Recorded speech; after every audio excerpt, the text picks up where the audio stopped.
vraiment de vous retrouver aujourd'hui pour ce nouveau webinaire qui est un webinaire donc, du printemps 2025, même si je ne sais pas dans quelle région vous êtes, mais aujourd'hui on ne peut pas dire qu'on est vraiment au printemps. Voilà, en tout cas l'idée c'est de réaliser un webinaire par saison. Alors, avant d'accueillir Christophe Moinard qui se présentera tout à l'heure, je voulais juste rapidement vous faire une petite présentation quand même de ma société et surtout de vous expliquer pourquoi j'ai voulu organiser cette thématique de webinaire. Du coup, hop, je vais présenter mon écran. Christophe, est-ce qu'on voit bien mon écran? C'est parfait. Parfait, super. Donc, on a souhaité organiser ce webinaire sur cette thématique, donc la nutrition, est-ce une science ou une opinion? Pour deux raisons. La première, parce que moi, j'ai créé Avisé. Donc, moi, je suis Aline Victor, je suis diététicienne depuis plus de 20 ans.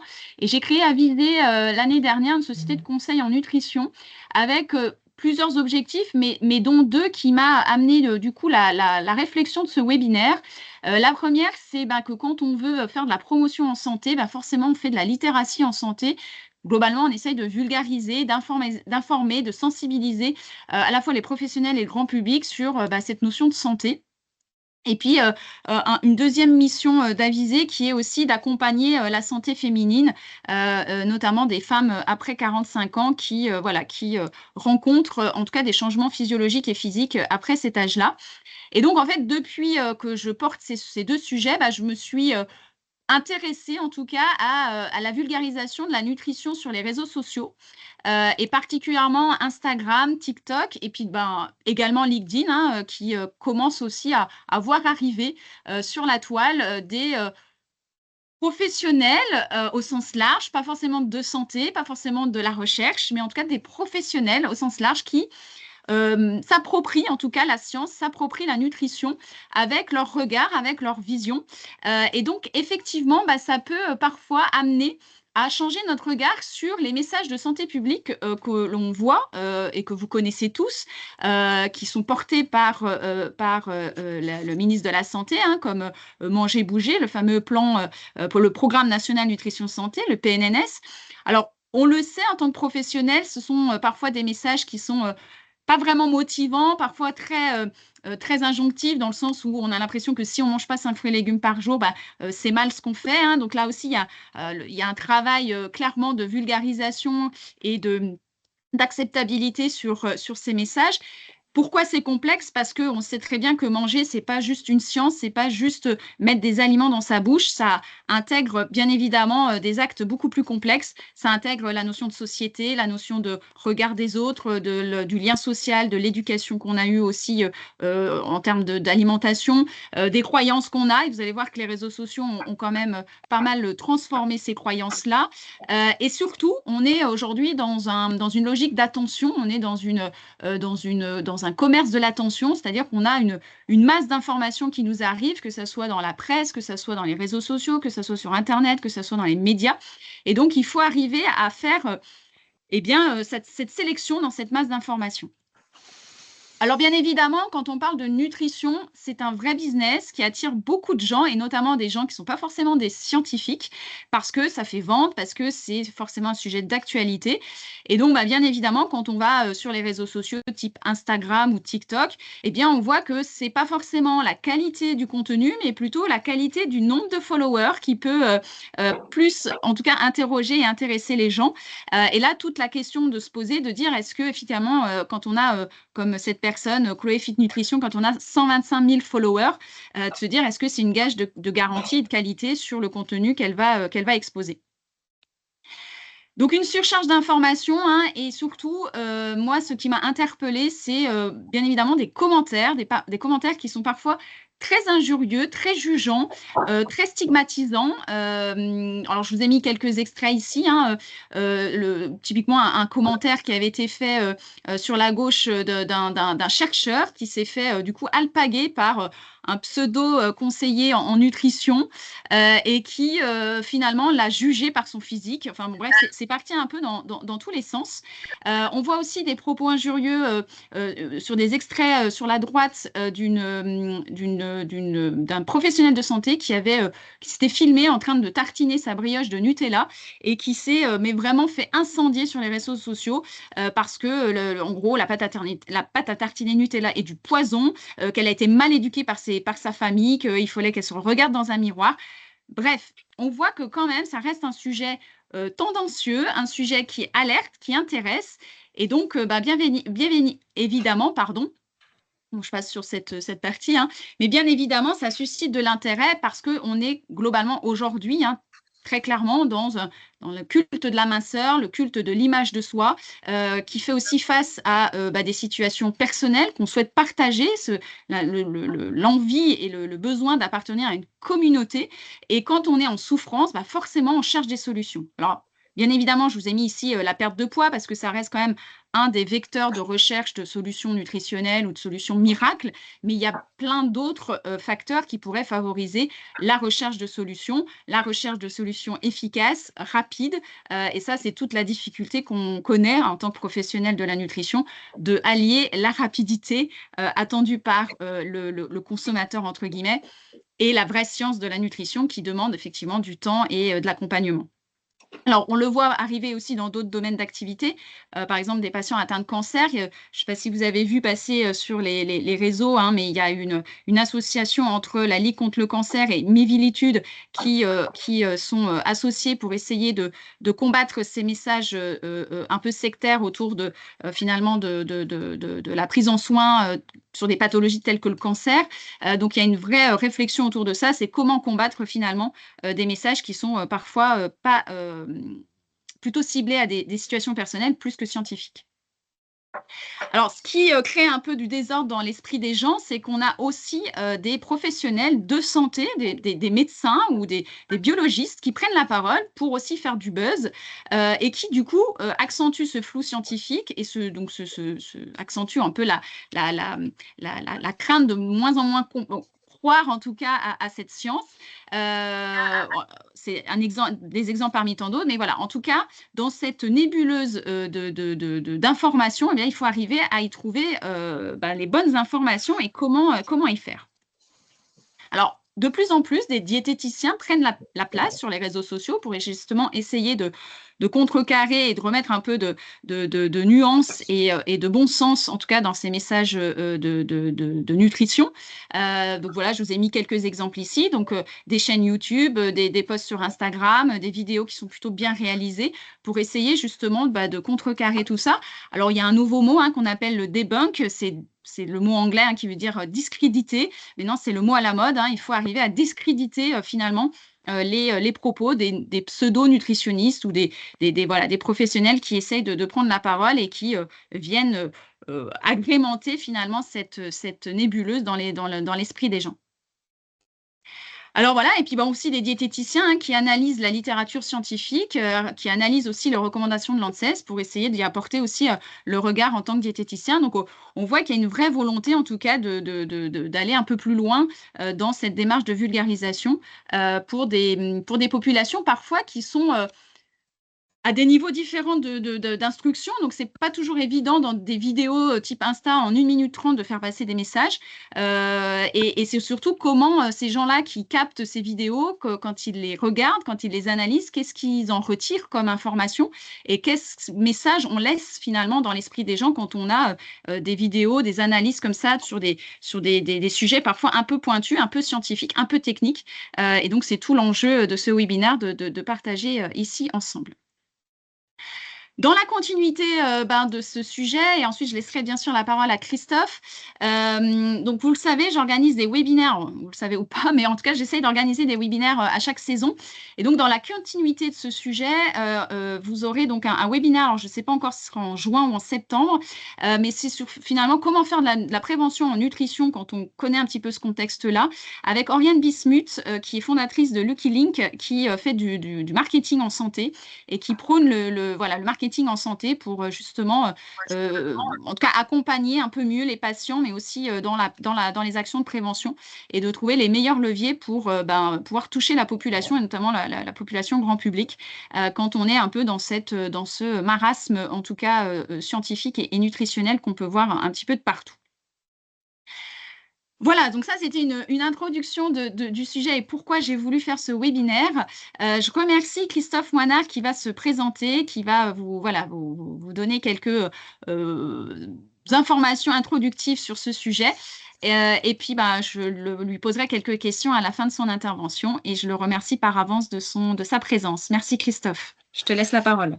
Eh ben, merci Aline et puis merci de cette opportunité de pouvoir discuter autour de ce webinaire. Effectivement, on se connaît depuis maintenant pas mal d'années et ce que j'ai toujours apprécié chez toi, effectivement, c'est de toujours revenir à des bases scientifiques et d'essayer de les intégrer dans une vision plus globale, ce qui n'est pas forcément tout le temps facile. Mm. Et l'idée, effectivement, c'est aussi de pouvoir on entend tellement tout et n'importe quoi, comment on peut essayer de trouver quelques repères et surtout comment arriver à faire passer l'information? Alors, je suis professeur de nutrition à l'université Grenoble-Alpes et je suis également le directeur de la structure fédérative de recherche en nutrition de l'université et justement dans cette approche, la SFR réunit 11 laboratoires qui vont de la science fondamentale extrêmement basic science, avec des équipes notamment en biologie moléculaire et sur des approches très fondamentales, jusqu'à des approches beaucoup plus sociales. On a des gens de la communication, on a des laboratoires d'économie, on a des laboratoires de sciences politiques, de littérature, etc., pour avoir une vision, j'allais dire, de faire de la vraie recherche translationnelle. Parce que souvent, ces deux mondes s'ignorent et c'est là, souvent, je dirais, on pourrait y revenir, que le bas blesse. C'est-à-dire qu'on va avoir des gens qui vont avoir des approches moléculaires, mécanistiques de haut niveau, mais qui ne sont pas transposables, j'allais dire, en clinique. Des résultats, on pourra en discuter, qui ne sont absolument pas transposables en clinique. Et de l'autre côté, des gens avec une approche très sociale, avec des choses intéressantes, mais ne tenant pas compte de l'aspect biologique, leur approche, j'allais dire, est d'un intérêt extrêmement limité. Et donc l'idée, l'objectif dans le cadre de cette SFR, c'est qu'on fasse le lien entre tout ça pour essayer de tout intégrer, au mieux et au moins d'approcher les questions de façon globale. Et je suis également le directeur du LABEX à Ligne 21. Alors le LABEX, c'est une structure qui finance des projets, qui est financée par l'université dans le cadre de l'IDEC. Je ne vais pas rentrer dans les détails. Et l'objectif, c'est d'aller effectivement de financer des projets qui vont vers une alimentation durable, tout en tenant compte de la préservation d'une bonne santé. Parce que souvent, pour y revenir, les deux ne vont pas forcément dans le même sens. Et donc, c'est ma vision des choses, c'est d'aller vers une recherche translationnelle. Et ma vision intime, c'est de dire, en réalité, on a une couche successive de différentes approches, j'allais dire, on appelle ça de la biologie systémique. On va avoir une approche très moléculaire, c'est-à-dire que c'est la physique qui contrôle les lois de la chimie, c'est la chimie qui contrôle les lois de la biologie, c'est la biologie qui contrôle les lois de la médecine. Et je pense qu'on peut remonter en intégrant les aspects sociologiques, les aspects économiques, ou de voir que ces sciences subissent certainement les mêmes règles des lois et de plus en plus on arrive à aller vers ces approches. Les SHS vont de plus en plus vers des approches d'analyse comme on utilise dans les sciences dures, avec des résultats effectivement intéressants pour avoir une vision globale. Alors, diapositive suivante, juste pour je vous illustre avec 3 exemples de projets qu'on fait. On a un gros projet qui est financé à l'université sur le développement d'alimentation à base d'insectes, qui effectivement est à l'heure actuelle, qui va du screening moléculaire jusqu'au consommateur avec des approches cognitives, précliniques, le bénéfice-risque, des approches d'évaluation cognitive, l'évaluation effectivement économique, quels sont les leviers qui bloquent sur la consommation d'insectes, la circulation des savoirs, et puis les approches de politique publique. Voilà, qui va se terminer l'année prochaine avec des résultats effectivement assez intéressants. Deuxième projet qui est géré effectivement par la SFR, c'est un projet qui est piloté par nos collègues de Clermont et qui se fait au niveau de la région. L'idée, c'est la mise en place d'une cohorte régionale qui intègre justement cette approche systémique, biologique, environnementale, sociologique, économique, pour comprendre les leviers du changement. Et pour faire très simple, on a 1000 personnes actuellement en cours de recrutement sous forme de 100 spots de 10 personnes qui sont représentatifs de tous les modes de vie de l'Aura, c'est-à-dire en métropole, à la campagne, en banlieue, etc. Et de comprendre pourquoi certaines personnes vieillissent plutôt bien et d'autres vieillissent plutôt mal, et en ayant les aspects effectivement biologiques, mais les aspects économiques, consommation, marketing, ticket de caisse, et cetera, pour avoir une vision globale des choses. Donc le projet est en train de se mettre en place sur les aspects recrutement. Et dernier projet, je suis très fier de ce projet. C'est un projet qu'on vient d'obtenir dans le cadre du PEPR de l'alimentation durable. On a eu un financement du gouvernement de 2,5 millions. Et notre objectif dans ce projet, c'est de montrer qu'il y a un lien entre l'économie et la biologie. Et l'objectif de ce projet, ça sera de montrer qu'en réalité, c'est notre microbiote qui contrôle nos achats alimentaires. Voilà, je n'ai pas le temps de détailler, mais c'est un petit peu l'objectif et c'est ce qui a plu d'ailleurs du fait que ce projet a été sélectionné. Donc vous voyez, on essaye d'avoir une approche qui intègre à la fois des approches moléculaires et des approches, j'allais dire, des sciences sociales et humaines. Alors, quand on demande quelles sont les références scientifiques en nutrition, et souvent, ce que je dis, et c'est la chose que je dis aux étudiants, sous prétexte que les gens mangent, ils pensent qu'ils sont autorisés à avoir un avis en nutrition. Et ben non. Et je dirais, c'est un petit peu comme avant la Coupe du Monde. On dit qu'avant la Coupe du Monde, il y a 60 millions de sélectionneurs en France. Et bien, c'est un petit peu la même chose. On a l'impression qu'on a 60 millions de nutritionnistes en France. Ben non. La nutrition, c'est quelque chose de compliqué. C'est même l'une des sciences les plus compliquées parce que, comme je viens de vous le montrer, elle doit intégrer énormément de paramètres. Et en réalité, il y a assez peu de gens qui peuvent avoir une vision globale sur tout ça. Parce que même si vous arrivez à avoir une vision globale, vous n'êtes pas suffisamment spécialiste sur tous ces aspects et il faut avoir effectivement une vision globale. Et souvent, quand on demande aux gens quelle est la définition de la nutrition, il n'y a personne qui a vraiment la même définition. La définition de la nutrition, d'un point de vue très conceptuel, elle est très simple. La nutrition, c'est le maintien des homéostasies. Ça veut dire quoi? Ça veut dire que au niveau de vos cellules, eh bien, vos cellules vont avoir un certain nombre de réactions chimiques et dans ces réactions chimiques, elles vont avoir besoin d'un certain nombre de molécules. Et ces molécules, elles doivent les trouver à l'extérieur. Et c'est où l'extérieur? C'est dans ce que vous consommez. Donc, ce qui va définir le besoin nutritionnel, c'est tout ce qui va vous permettre le maintien de l'homéostasie cellulaire. Et bien sûr, cette homéostasie, elle va dépendre de tout un tas de facteurs, de l'âge, du genre, de la situation, vous êtes sain, vous êtes malade, de l'environnement, etc. Parce que vos cellules, en permanence, doivent s'adapter, et même votre organisme, à son environnement.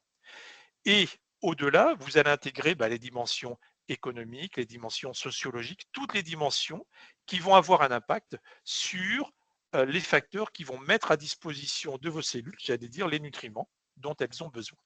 Et quand on intègre tout ça, effectivement, on peut se poser la question, quels sont les référentiels scientifiques en nutrition? Alors, je dirais, il y en a plusieurs. On peut avoir effectivement celle qui fait référence d'un point de vue, on va dire, officiel, c'est l'ANSES. Et souvent, les gens n'ont pas forcément d'idée de comment fonctionne l'ANSES. Beaucoup de gens pensent que l'ANSES, ce sont des gens qui décident et il y a quelque temps, il y a eu, Aline l'a évoqué, un avis négatif de l'ANSES sur les plats, j'allais dire, cuisinés à base, j'allais dire, d'origine végétale avec les risques sur les trop riches en isoflavones. Et on a vu, comment dire, sortir, j'ai vu sur les réseaux sociaux que l'ANSES était vendu à l'industrie de la viande, etc. Et donc, l'ANSES, elle est constituée d'experts qui pratiquent l'expertise collective. Et donc, il peut y avoir alors je ne sais plus le nombre exact, mais entre 10 et une vingtaine d'experts. Vous pouvez aller voir la liste sur le site de l'ANSES et chaque expert est obligé de déclarer l'ensemble de ses liens d'intérêt. Donc, vous avez une vision globale de qui prend les décisions. Et généralement, et puis sur certains sujets, ils peuvent faire appel à des experts externes. Ça m'est déjà arrivé de le faire s'ils considèrent qu'ils n'ont pas comment dire, suffisamment l'expertise en interne. Et clairement, d'un point de vue concret, il est difficile de se dire qu'on va avoir 20 personnes qui seraient achetées par tel ou tel lobby. Bon. On peut avoir aussi des personnes qui vont avoir des avis, mais quand vous êtes 20, si vous êtes tout seul à avoir un avis très tranché, c'est difficile de l'imposer à 20 personnes. Donc on peut, je parle après en niveau professionnel, avoir des visions qui, sur certains points, peuvent être un peu divergents de l'ANSES, que ça soit sur la forme ou sur les décisions qui sont prises. Oui, mais globalement, l'ANSES travaille par l'expertise collective et son objectif, c'est à la fois d'évaluer le risque dans le domaine de la sécurité alimentaire à tous les niveaux de la chaîne. Et après, je rappelle que l'ANSES, elle émet des avis et des recommandations. Elle évalue les risques, mais elle ne les gère pas. Et donc, elle va donner régulièrement effectivement des avis. Alors, comme je dis, globalement, ce sont ces avis qui doivent faire référence. Et puis, vous avez l'EFSA qui est le niveau au-dessus, au niveau européen. Il faut toujours se rapporter à ces éléments. Alors, elle va émettre des recommandations. Alors, je reconnais que ce n'est pas toujours très simple pour aller lire les recommandations d'ANSES. Et l'autre point qui est important, c'est la nutrivigilance, c'est-à-dire que l'ANSES a mis en place, c'est-à-dire à chaque fois qu'il y a un problème sur un aliment, un complément alimentaire ou quelque chose de particulier, eh bien, quand il y en a suffisamment, l'ANSES les publie. Et par exemple, si vous y allez, vous allez vous rendre compte qu'il y a certains produits qui peuvent être, alors même les marques sont citées, enfin tout est bien détaillé en vous disant, ben voilà, il y a eu tant de problèmes avec ce genre de produit. Voilà. En disant, bien évidemment, que le lien causal n'est pas forcément évident, mais je prends d'exemple, il y avait des produits issus de la ruche, et ben, il y a eu pas mal de problèmes allergiques importants, donc on met cet avis au niveau du consommateur ou des professionnels de santé. Donc ça, c'est les approches qui sont proposées par l'ANSES. On peut trouver des fois que l'ANSES peut être trop modérée, mais elle a une approche effectivement scientifique et qui est pour le plus grand nombre. Et c'est là où les choses, des fois, sont un peu compliquées, c'est que les avis sont donnés pour une population, mais ne sont pas donnés pour un individu. Et vous allez entendre souvent des gens qui vont vous dire, bah, écoutez, moi j'ai fait tout ce qu'on m'a dit, j'ai mangé 5 fruits et légumes par jour, je fais d'exercice, j'ai pas d'obésité, enfin je suis tout parfait, et je me fais un cancer ou un infarctus à 40 ans. Bah oui, parce que ce qui est vrai pour une population n'est pas vrai pour un individu. Et à l'inverse, des gens qui ne vont pas suivre du tout les recommandations et qui vont avoir aucun problème. Ça existe, on en connaît tous dans notre entourage. Et c'est là aussi où les gens ont du mal à le comprendre, c'est que quand on fait de la science, on va le faire pour une population en général, pour des populations, mais pas pour un individu. Alors, les choses s'affinent, c'est-à-dire que l'ANSES va segmenter les populations, on va avoir le sujet âgé, la femme enceinte, l'adolescent, etc. Donc on essaye d'affiner, mais souvent on n'a pas forcément toutes les données pour faire des recommandations pour toutes les populations et sur tous les points. Alors, diapo suivante à la suite. Voilà. Deuxième élément, vous allez avoir les sociétés savantes qui peuvent donner des avis. Elles sont constituées d'experts qui sont spécialistes d'une discipline, mais leurs avis sont que des avis, j'allais dire, autorisés. Elles n'ont pas nécessairement la méthodologie des avis des agences officielles, mais elles peuvent donner l'avis des professionnels de la discipline. Ce sont des éléments qui sont importants à prendre en compte, mais j'allais dire effectivement, le niveau de recommandation est à niveau en dessous parce que une société savante, bah, elle regarde par son prisme et elle n'a pas forcément la vision globale comme essaye de l'avoir l'ANSES. Alors, se pose toujours la question, quand quelqu'un n'est pas d'accord avec une décision ou même une recommandation, on nous parle des liens d'intérêt. Alors, il faut avoir en tête que l'objectivité absolue, ça n'existe pas. On a tous des liens d'intérêt. Alors, il y a le lien d'intérêt un peu caricatural, on dit on serait vendu, je ne sais pas, à l'industrie de la viande, l'industrie pharmaceutique ou autre. Ça a pu exister, hein, je ne dis pas que ça n'existe pas, mais ça, c'est quelque chose d'un petit peu facile de dire, là, quand on n'est pas d'accord, on dit que vous êtes un vendu à l'industriel, et puis comme ça permet de clore la discussion. Je dirais que le lien d'intérêt, il y en a de tous ordres. Il peut être familial, il peut être religieux, il peut être ethnique, il peut être culturel. Typiquement, si vous discutez, moi, je ne sais pas, par rapport à différents produits qui devraient être recommandés ou à des approches nutritionnelles, si vous êtes dans une région qui produit tel ou tel produit, eh ben, vous aurez un avis qui sera forcément biaisé. Et souvent, quand les gens vous disent, moi, j'ai pas de lien d'intérêt, l'exemple que je rapporte souvent, c'est que quand un de vos collègues vient vous voir en disant, bah, tiens, tu veux pas prendre mon fils là, pour son stage de troisième, etc., qui s'intéresse par exemple pour la recherche, eh ben, je le fais. Et donc forcément, si je prends lui, je ne vais pas prendre quelqu'un qui va postuler de façon spontanée. Donc de dire que l'objectivité absolue existe, non, ça n'existe pas. Et puis l'autre élément, c'est que souvent, les industriels, quand ils veulent avoir des avis autorisés, quand ils veulent tester des produits, par exemple à l'hôpital, bah, qu'est-ce qu'ils vont voir? Eh ben, ils vont voir les meilleurs. Et donc forcément, les gens qui sont très bons dans une discipline, bah, ils sont forcément en lien avec des industriels. Et les industriels ont besoin de ces avis de personnes autorisées.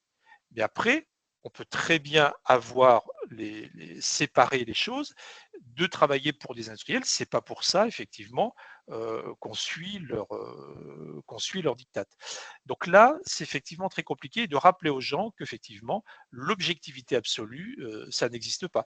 Et je vais vous faire un scoop, j'ai un lien d'intérêt majeur, je crois à la nutrition. Voilà, donc forcément, déjà par définition, c'est un lien d'intérêt.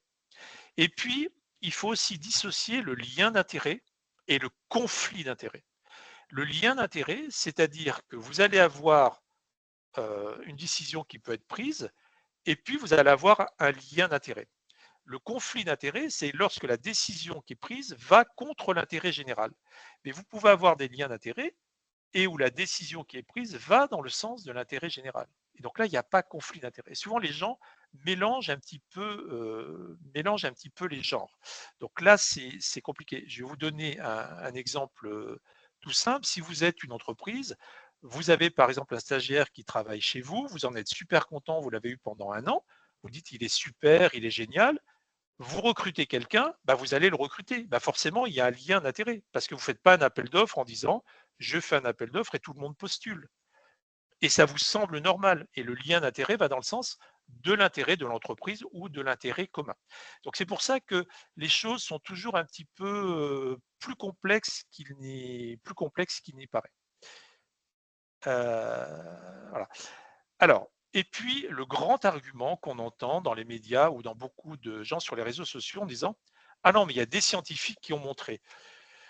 C'est une tarte à la crème, on a l'impression que c'est une sorte de totem d'immunité. Si ça a été publié, eh ben, c'est que c'est parfait. Ben, la réponse est non. Toutes les publications ne se valent pas. Et il y a beaucoup d'études qui sont très mal faites. La méthodologie est mauvaise. Les revues de publication sont relativement moyennes parce que même dans les revues, tout ne se vaut pas. C'est pas la même chose si vous faites un New England ou un Lancet ou les annales zoologiques du Cantal. Voilà, j'adore le Cantal, hein, j'ai aucun problème avec le Cantal. Donc là aussi, il faut voir les choses. Et puis, je vais vous prendre un exemple concret. Dans beaucoup d'études qui sont faites sur des compléments alimentaires ou des nutriments chez le sportif, ces études sont faites par des gens qui ne sont pas nutritionnistes et la majorité de ces études sont pas isocaloriques, ne sont pas isoazotés, enfin ont plein de biais qui fait que finalement leur valeur scientifique est extrêmement limitée. Et même en admettant que vous ayez une étude qui soit bien faite, il y a plein de facteurs qui font que peut-être ce résultat, il est lié au hasard. Et donc, pour qu'un fait soit reconnu, il faut que vous ayez plusieurs études faites par plusieurs équipes indépendantes. Une seule étude ne, ne suffit pas. On ne peut pas se donner. Alors, c'est intéressant, je ne dis pas que ce n'est pas intéressant, mais il faut rester prudent et il faut avoir plusieurs études, comme je vous dis, qui sont faites par euh, plusieurs équipes indépendantes. Je vais vous donner un exemple, on y reviendra un petit peu. Tout ce qui est jeûne et cancer, tout provient d'une seule équipe, qui est l'équipe de Walter Longo. Ce qui là est quand même un petit peu embêtant pour avoir un effet tranché sur la question. Et c'est la même chose des fois sur d'autres sujets. Et donc, pour pouvoir avoir une vision la plus globale des choses, il faut aller vers des revues générales qui sont dans la littérature. Alors là aussi, dans les revues générales, il y a différentes façons de faire. Jusqu'à quelque temps, les gens faisaient une analyse de la littérature, mais vous pouviez avoir certains auteurs qui allaient omettre des articles qui n'allaient pas dans le sens qui les intéressait. Voilà. Et donc, la revue était un peu biaisée. Donc, il faut aller vers ce qu'on appelle maintenant les revues systématiques de la littérature, avec une méthodologie très précise. Si vous dites, par exemple, je vais faire une analyse de la littérature sur, moi je sais pas, intérêt des acides gras oméga 3 dans le cancer, eh bien vous allez avoir une méthodologie en disant je vais définir les mots-clés, etc. Et ça va vous donner tous les articles qui sont sélectionnés. Et ensuite, avec les auteurs, avec les différents auteurs, vous avez une méthodologie pour dire est-ce que je garde cet article ou pas avec, alors maintenant il y a même des logiciels qui vous font ça, qui s'appellent Covidence ou autres, ce qui vous permet de tout tracer et que si un article est éliminé, vous devez justifier pourquoi vous l'avez éliminé. Par exemple, il n'y a pas de contrôle, la randomisation n'est pas bonne, enfin, etc. Vous pouvez avoir tout un tas, et vous avez le droit de les éliminer, mais tout doit être justifié. La personne qui lit la revue peut savoir pourquoi vous avez éliminé ces articles. Et de privilégier les revues aussi de la Cochrane Database qui a cette approche effectivement plus générale. Alors bien sûr, faire ça, ça prend du temps parce qu'une revue, lire une revue systématique, c'est lourd, enfin ça se fait pas en 10 minutes. Donc, c'est vers ça qu'il faut aller. Et déjà, juste de demander, si vous regardez si vous en avez dans la littérature, s'il n'y en a pas, s'il n'y a qu'un papier, bah, vous pouvez vous poser des questions, mais surtout ne pas en faire une généralité. Il y a eu beaucoup d'études qui ont été faites, des fois bien faites, où un premier article était intéressant, et puis quand les gens ont essayé de le reproduire, même les mêmes auteurs, hein, eh ben, on n'a pas reproduit les résultats. C'est pas qu'ils avaient mal travaillé, mais on fait du biologique, et puis il y a tellement de facteurs qui peuvent interagir qu'on n'a pas les mêmes résultats. Je vais juste vous donner un exemple, alors qui est chez l'animal. Il y a des vieux travaux qui avaient montré que on faisait des tests de comportement sur l'animal. Et donc, ils avaient remarqué que si c'était un homme ou une femme qui le faisait, eh ben, le rat ne se comportait pas de la même manière parce qu'il n'y avait pas les mêmes odeurs, ils sentaient que c'était différent. Et même ce qu'ils ont fait, c'est que si c'était par exemple un homme qui faisait les manipulations et qu'une femme, le rat ne la voyait pas, mais elle était présente dans la pièce ou pas, ou l'inverse, eh bien les résultats étaient différents. Ce qui veut dire qu'il y a tellement de facteurs qui peuvent interagir qu'il faut effectivement qu'il y ait plein d'équipes différentes qui le font dans des conditions différentes et que le phénomène qu'on observe est effectivement robuste.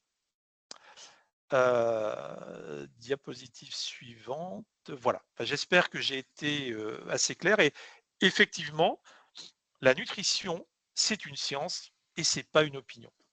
Alors, il y a des choses qui peuvent se discuter parce qu'effectivement, comme la science progresse, il y a des terrains qui sont plus ou moins mouvants, mais pour dire des choses, on doit se baser sur des données scientifiques. Et le souci par rapport à ce qu'évoquait Aline, de tout ce qu'on entend sur Internet, j'ai organisé les journées de printemps de la Société francophone nutrition à Grenoble l'année dernière au mois de juin.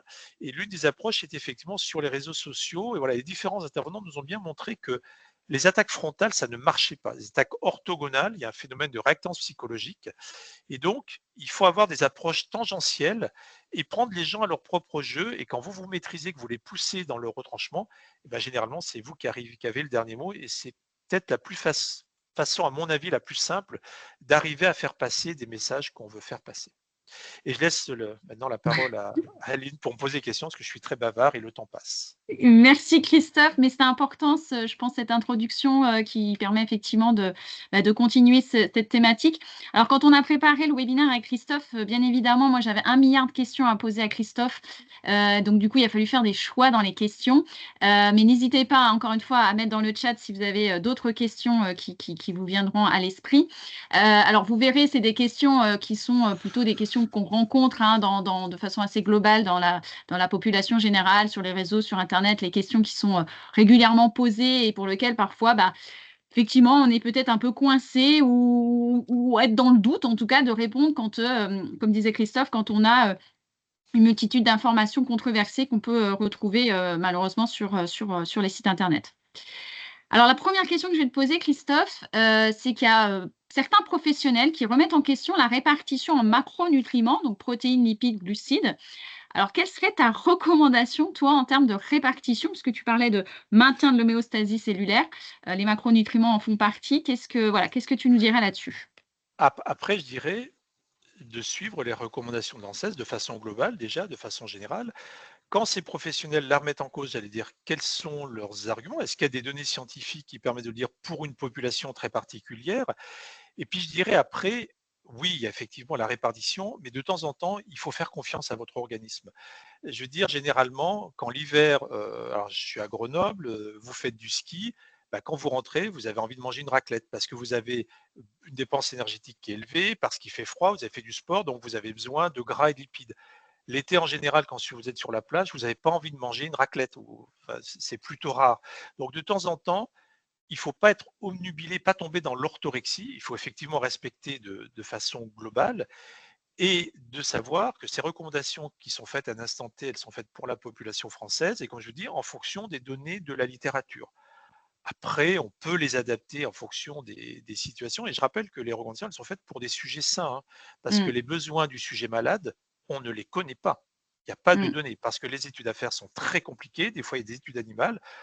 On peut savoir, et les conférences de consensus, si on prend par exemple les besoins de l'homme malade ou des nutris, etc., il n'y a pas de preuve absolue. C'est des voilà.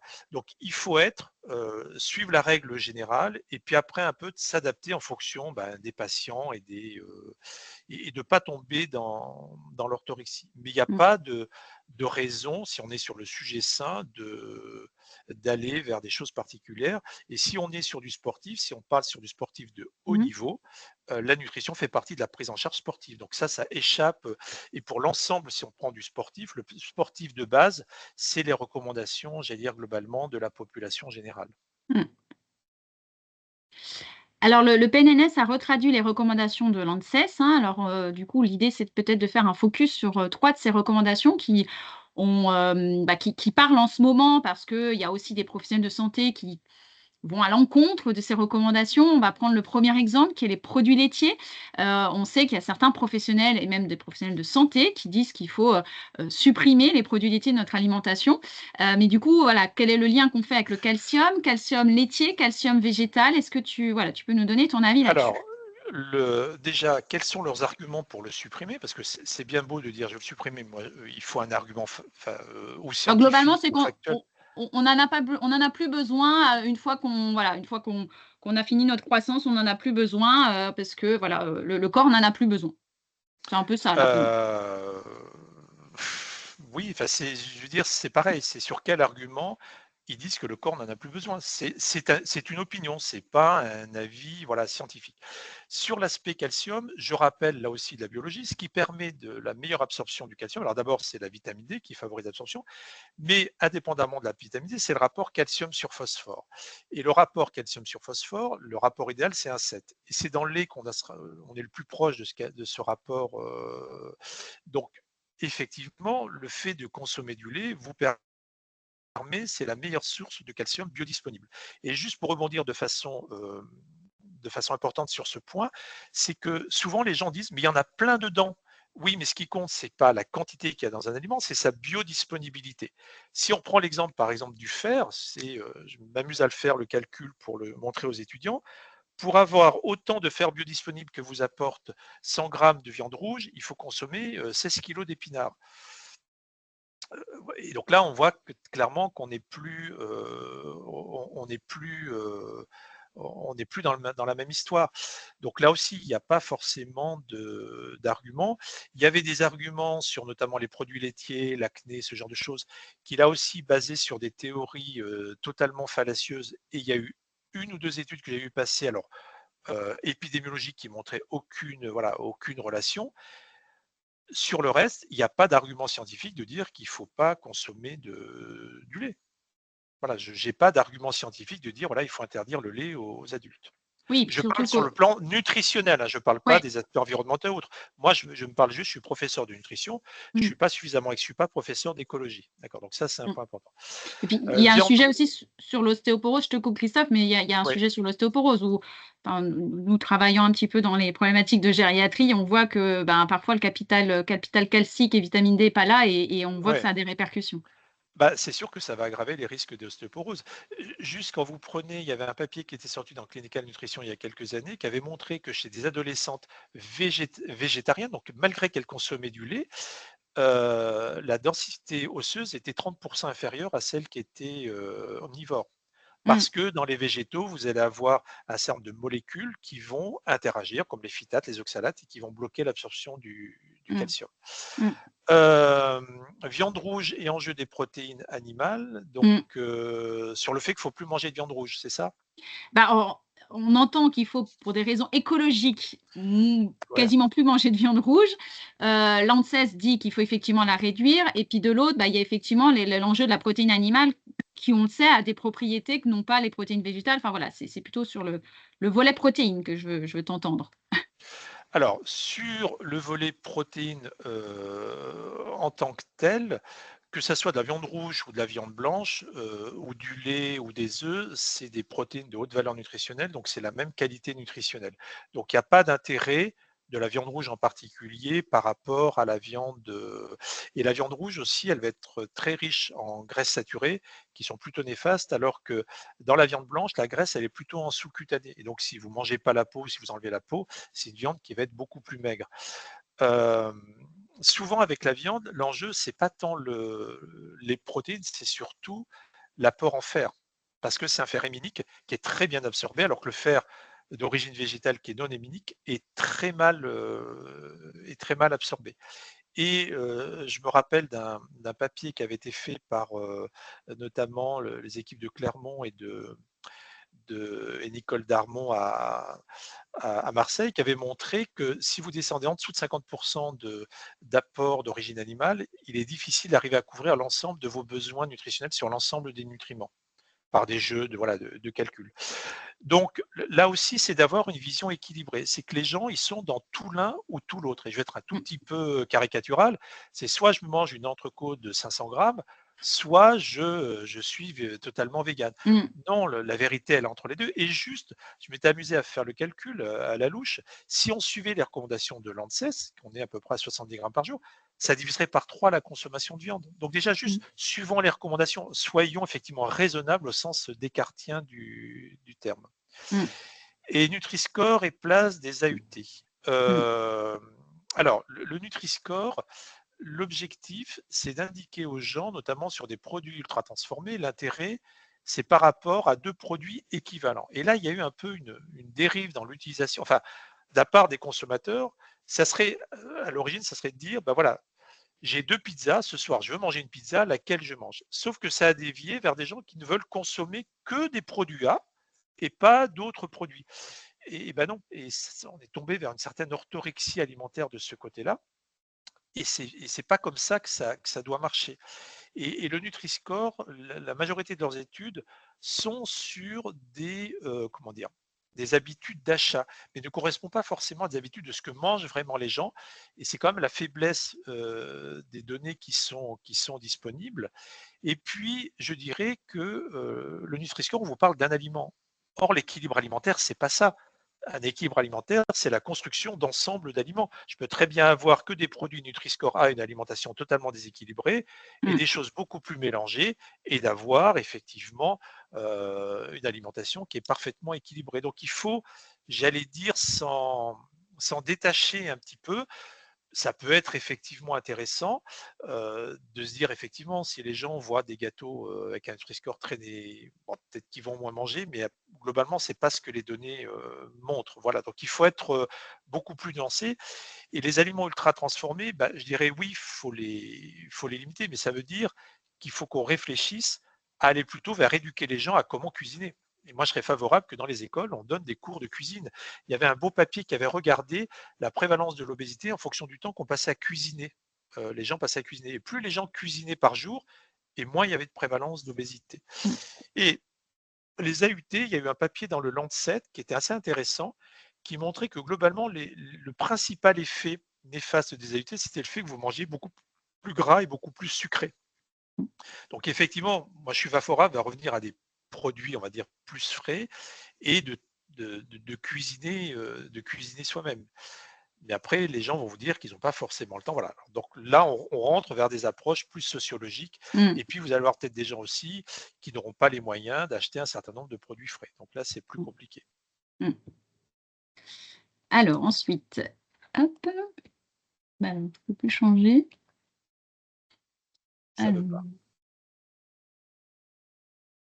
Alors alors, quel est ton Ah, avis sur le régime cétogène, appelé aussi keto? alors, le régime cétogène, il a été utilisé notamment dans les gens qui faisaient des épilepsies, parce que ces gens-là n'avaient pas de récepteur GLUT1 dans leur cerveau, qui est le récepteur de transport du glucose. Et donc, ces gens-là faisaient des épilepsies parce que leur cerveau était carencé en glucose. Et le cerveau, si vraiment il n'a pas de glucose, il peut éventuellement manger des corps cétogènes. Et donc, c'est pour ça qu'on donnait un régime high fat à ces gens-là pour préserver leur cerveau. Et ça marche très bien. Sauf qu'ensuite, on l'a étendu à tout le monde, mais sauf que dans les autres situations, GLUT1, il est exprimé.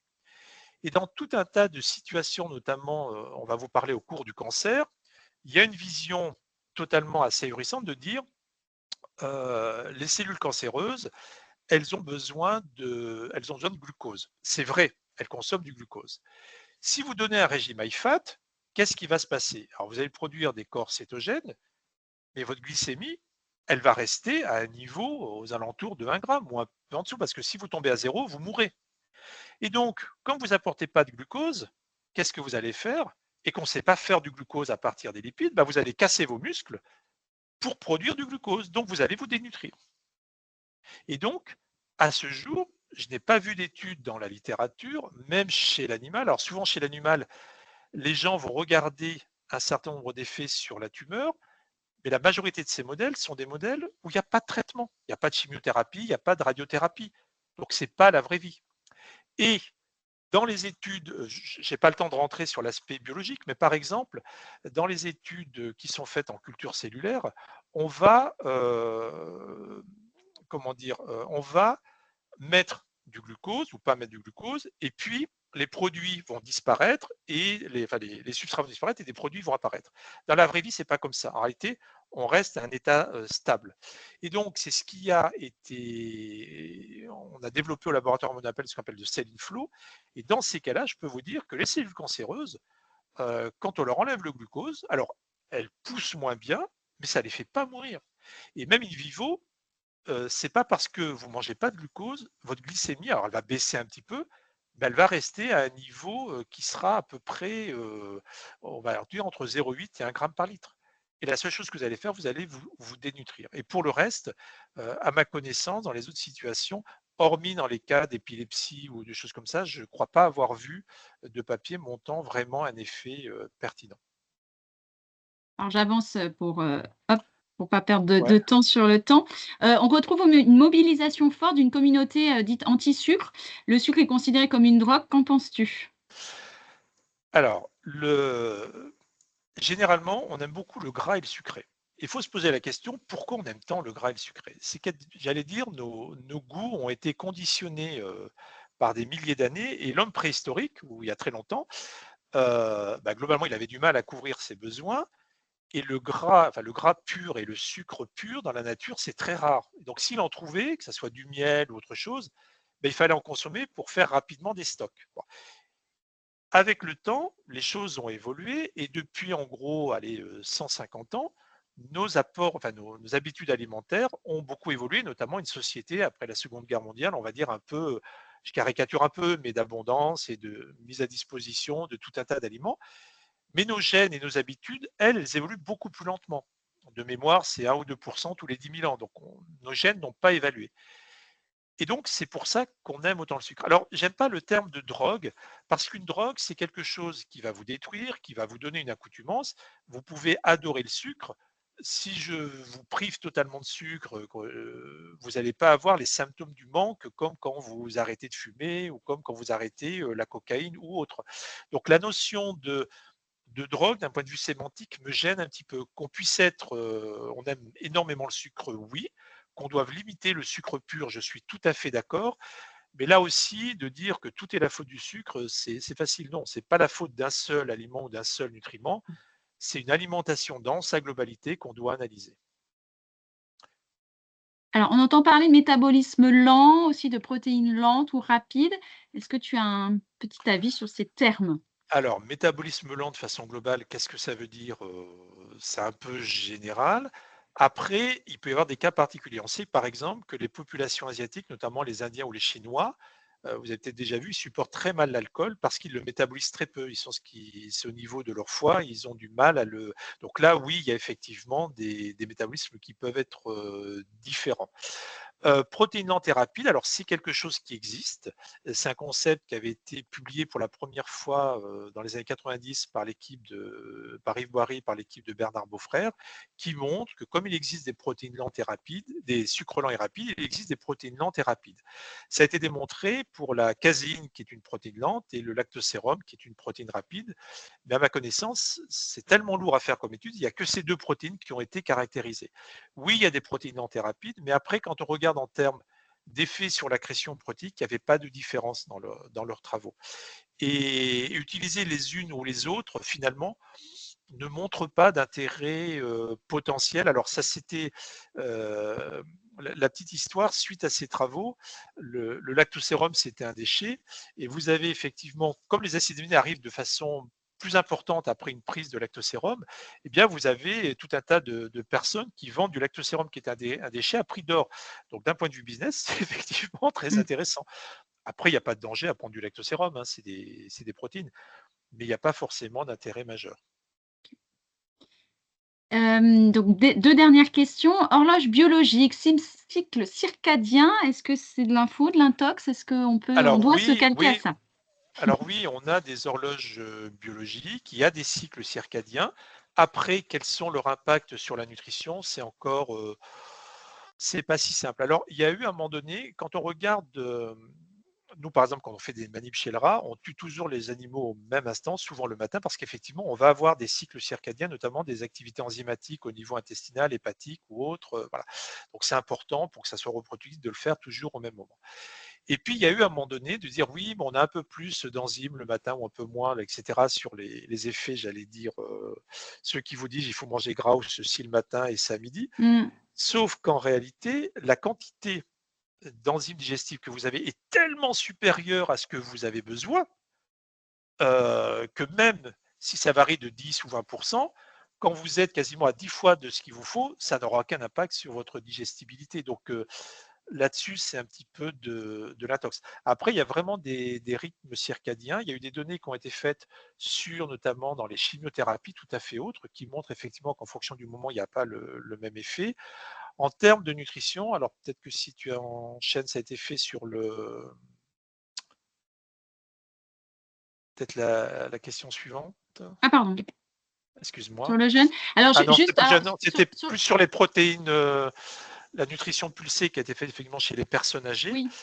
Qui a effectivement un intérêt, non pas sur le fait c'est le fait de concentrer l'apport protéique sur un repas, qui effectivement est efficace en termes d'anabolisme. Et la chose qui est intéressante, mais pour l'instant il n'y a que 2 papiers dans la littérature, c'est que ça marche bien quand on concentre sur le repas du midi. Et il y a 2 papiers qui l'ont testé sur le repas du soir, et ben ça marche pas. Il n'y a pas d'explication.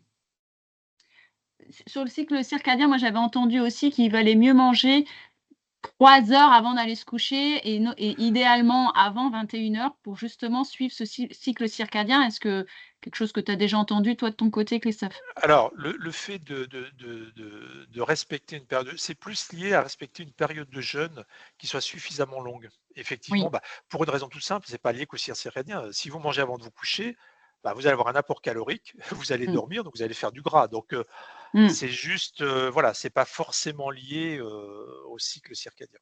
Mais ils Alors, existent, voilà. ça nous amène la dernière question et tu m'avais bien précisé qu'on pouvait difficilement en parler en 2 secondes. Mais Oui, effectivement, quid du jeûne? Alors il en existe plusieurs. On entend surtout parler du jeûne total ou du jeûne intermittent.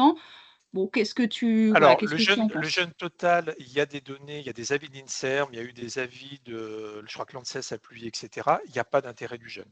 Il n'y a aucun intérêt du jeûne total. Quand on vous parle de détoxiquer, tout ça, c'est un espèce de. Alors, ce qui est compliqué avec le jeûne, c'est qu'il y a une dimension, là aussi, sociologique, et même une dimension religieuse. Alors, pourquoi les gens vous disent qu'il faut jeûner? Qu'est-ce qui va se passer quand vous allez jeûner? Au début, bah, vous allez plus rien manger, donc il faut maintenir votre quantité de glucose dans le sang, vous allez casser vos protéines, sauf que quand vous aurez perdu 50% de votre masse protéique, vous mourrez. Bon, donc ce qui est quand même embêtant. Donc là, l'organisme se dit, eh ben, mon cerveau, il consomme du glucose, mais il sait que quand il n'a rien d'autre, il peut manger des corps cétoniques. Donc vous allez produire des corps cétoniques qui vont réduire un peu la consommation de glucose. Or, les corps cétoniques, c'est euphorisant. Donc les gens vous disent: «Ah mais je me sens bien au bout de 2-3 jours de jeûne». Bah oui, c'est l'effet euphorisant des corps cétoniques. Mais ça n'a rien à voir avec une quelconque, à quelconque bienfait, j'allais dire, ou autre. Et là où c'est compliqué, c'est qu'on mélange avec ça une dimension un peu spirituelle et religieuse. Donc c'est pour ça que c'est compliqué. Chez les personnes âgées, c'est ultra dangereux. Je fais très simple. Vous perdez du muscle, après vous allez reprendre du poids et puis vous allez reprendre de la graisse. Et l'effet du jeûne, il n'y a pas d'effet bénéfique. C'est pour ça aussi que faire jeûner, ça fait grossir. C'est toutes les études du Minnesota qui ont été faites sur des volontaires pendant la guerre, etc. Quand on reprend plus de matière grasse. Merci Christophe. Alors, je t'ai posé beaucoup de questions. Je vais regarder du coup dans le chat s'il y a eu des petits commentaires. Alors, je vois que Nicole Darmon a mis pas mal d'informations. Donc ça sera enregistré, hein. Vous aurez accès au webinaire. Je sais qu'il y a eu des gens qui m'ont envoyé des petits mails pour avoir la question. Alors, Nicole Darmon nous dit: «Merci beaucoup pour cette présentation très claire. Vous soulignez le fait qu'il y a beaucoup d'études mal conduites et ou publiées dans des journaux de faible impact, mais le problème réside peut-être surtout dans la surinterprétation et extrapolation de certains résultats, le manque d'études de type bénéfice-risque. Aucune des gens anciennes qui se sont intéressées aux bénéfices de consommer des fruits et des légumes versus le risque de consommer des fruits et légumes non bio. On aurait besoin de beaucoup plus d'études de ce type pour relativiser les choses. Idem pour les contaminants dans le thon en boîte, ce dernier buzz de Foodwatch. Sans parler des études sur les aliments ultra transformés, il y en a des centaines et dans de très bons journaux, mais la définition même des AUT posant problème, les résultats de ces études sont-elles fiables?» Alors je suis à 100% d'accord avec Nicole. Elle a tout à fait raison. Et d'ailleurs, justement, les études qu'on fait sur les insectes, on met tout dans la balance, à la fois le bénéfice et le risque, parce que les insectes, ils ont un effet bénéfique d'un point de vue environnemental, parce qu'effectivement, ils ont une croissance rapide, etc. Sauf que l'inconvénient, ils ont une telle croissance qu'ils peuvent ils pourraient concentrer un certain nombre de polluants. Et donc, c'est ce qu'on veut vérifier. Et là aussi, après, c'est toujours d'évaluer le bénéfice-risque. Et puis, pour aller dans le sens de Nicole, c'est que des fois, quand vous avez une étude négative, si vous dites, voilà, je regarde tel polluant, et puis on voit qu'il n'a pas d'effet, eh ben, il va être plus compliqué à publier. Les études négatives, c'est plus compliqué à publier. Et donc, on a aussi un biais, c'est-à-dire que les journaux recherchent, alors pas tous, mais un petit peu des fois le buzz, et c'est beaucoup plus facile de dire, bah, regardez, tel polluant, il est super dangereux, que de dire, bah, regardez, j'ai testé tel polluant, ça n'a absolument aucun effet sur le Mmh. métabolisme. Donc là aussi, effectivement, elle a raison. Et là où je suis aussi d'accord avec elle, c'est que comme chacun regarde avec Mmh.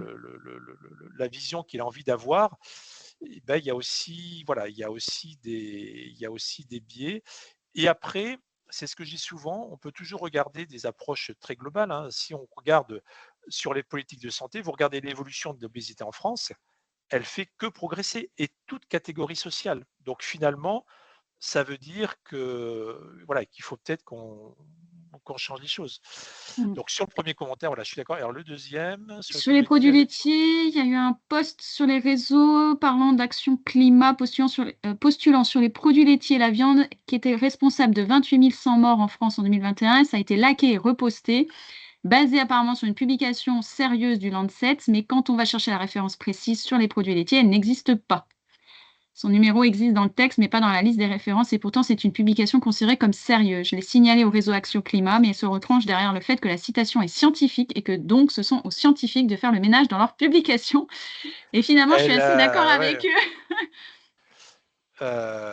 Oui, oui, oui, bah, oui, après, c'est comme tout, hein, vous avez là, il y a plein de scandales qui sortent, j'allais dire, de fraudes scientifiques, vous l'avez peut-être vu à Lyon, des essais cliniques faits sans, voilà.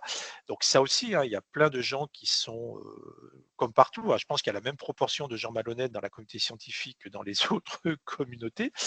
Donc c'est pour ça qu'il faut un maximum de données. Et ce qui est compliqué, dès qu'on parle du climat, c'est tout de suite éruptif. C'est tout de Mm. suite éruptif, c'est tout de suite compliqué, et on se retrouve face à un dogmatisme, j'allais dire des fois des deux côtés, entre j'étais un peu caricatural, des anti-climats ou des pro-climats, Mm. et il faut essayer de trouver un juste milieu bah, qui est pas simple, et la voie de la raison au sens propre du terme a toujours du mal à s'imposer. A toujours En, du en mal à s'imposer.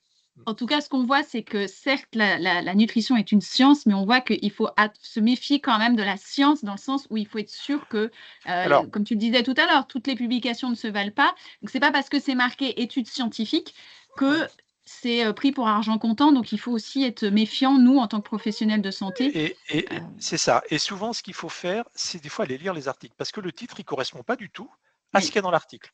Et oui. c'est une anecdote que je donne toujours aux étudiants, c'est l'histoire du chercheur et de la grenouille. C'est un chercheur, il a une grenouille, il lui dit saute, elle saute. Il lui coupe une patte, il lui dit saute, elle saute. Il lui coupe deux pattes, il lui dit saute, elle saute. Il lui coupe trois pattes, il lui dit saute, elle saute. Il lui coupe quatre pattes, il lui dit saute, elle saute pas. Conclusion de l'étude, quand on coupe les quatre pattes à une grenouille, elle devient sourde. Ce qui veut dire qu'il y a une différence entre les faits et l'interprétation des faits. Mm, Et mm, donc là aussi, il faut être très vigilant. Bien sûr, tout ça, ça prend du temps. Et puis, on a un buzz, même au niveau scientifique maintenant, il faut qu'on médiatise nos résultats, il faut qu'on regardez le nombre de molécules qu'on vous a dit miracle, sur l'Alzheimer parce que ça a un effet sur des modèles animaux qu'on ne retrouve pas après. C'est compliqué et là, je vais vous donner une anecdote qui nous est arrivée. On a un travail sur, quel est le bon apport protéique en cancérologie avec un modèle de rat cancéreux sous chimiothérapie et cetera. On a des résultats assez intéressants avec des modèles de nutrition artificielle, enfin bref. Et le doctorant que j'avais a obtenu un prix européen sur ses travaux de l'European Institute of Technology, enfin bref. Et donc, il y a eu une communication d'université. Suite à ça, il y a notre journal local qui a voulu le rencontrer, faire un article dessus, qui était vraiment des données de recherche fondamentale chez l'animal. Le titre, ça a été donc le nom d'étudiant, un chercheur au chevet des patients cancéreux. Donc, il a été appelé, parce que bon, ils ont retrouvé son mail, par plein de patients, on lui demande ce qu'il fallait. Alors, lui faisait que des recherches fondamentales. Donc là aussi, il y a une distorsion entre les résultats qu'on a de ce qu'on dit et de ce qu'il y a, mm. de ce qu'il y a vraiment. Et puis l'autre chose, vous savez que comment dire, les finances dans la recherche deviennent de plus en plus dures. Et donc, c'est aussi une tentation de se dire, bah, regardez, j'ai un truc super intéressant, puis à la fin, des fois, ça peut faire flop. Donc, Mm. c'est compliqué, c'est pas simple. Alors du coup, on va être obligé de conclure, Christophe, Ouais, parce que le temps a tourné. Alors on a commencé avec 10 minutes de retard, donc on finit avec 10 minutes de retard. En tout cas, effectivement, ce qu'il faut retenir, c'est que la nutrition doit rester une science, mais qu'il faut qu'on garde cet esprit critique et ce regard critique quand on, voit passer des publications, même si elles sont scientifiques. Voilà, il faut toujours rester, au fait, des informations et puis comme tu l'as dit Christophe, la nutrition, c'est pas uniquement une science, c'est aussi, bah, ça individualiser en tout cas la prise en charge. C'est aussi pour ça que on a des professionnels comme les diététiciens. C'est notre rôle aussi de vulgariser la science et de l'approprier, de l'adapter en tout cas à chaque individu. Et heureusement qu'il y a la recherche aussi pour faire avancer les choses. Donc, je ne sais pas si Christophe, tu as un mot de la fin à donner et ouais, on clôturera là-dessus. juste pour conclure, c'est ce que je dis souvent à mes étudiants, c'est que oui, il y a la science et puis après, il va y avoir la prise en charge du patient. C'est Et ça. après, on peut faire un peu, j'allais dire, une approche psychologique. C'est ce que je dis souvent. Si vous avez un patient qui vous dit: «Ah ben moi, je prends des probiotiques, ça me permet de mieux dormir», il n'y a pas d'étude, eh ben, à la limite, s'il prend ses probiotiques, c'est l'effet placebo, ben, c'est mieux qu'il prenne Mm, ses probiotiques que s'il prend un somnifère. Et là mm, aussi, dans l'attitude j'allais dire, des soignants, par rapport notamment aux gens atteints de maladies graves, il faut aussi être à l'écoute. Et le fait de se prendre en charge par l'alimentation, c'est une façon aussi de se réapproprier la mainmise sur leur pathologie. Il faut discuter avec eux pour dire qu'est-ce que vous voulez prendre, les accompagner éventuellement pour être sûr qu'ils prennent des choses qui n'interfèrent pas avec les mm, traitements et de ne mm, pas les laisser tout seuls. Ils peuvent prendre un truc, ça ne sert à rien, mais eux, ils auront l'impression de faire quelque chose. Et c'est ça qui est finalement le mm. plus important. D'où Donc d'où un, d'où un travail pluridisciplinaire, Christophe. voilà, d'où un travail pluridisciplinaire. Mm. Je le coupe parce que Christophe, il pourrait nous parler encore 20 minutes. Et j'ai une Merci. réunion à 1h30, donc il va falloir que je Et vous bon, laisse aussi. il faut que tu aies le temps de manger, Christophe, Il faut que donc j'ai c'est le temps de manger, important. voilà. Merci à Merci à tous. tous. Merci encore. Et puis, vous recevrez le lien vers le webinaire, enfin vers le replay, pardon, prochainement et puis sur les réseaux sociaux. Donc, merci à vous de votre présence. Merci encore, Christophe. Je vous souhaite un très bon appétit et je vous dis à très bientôt. Merci à À tous. bientôt, au revoir. Au revoir.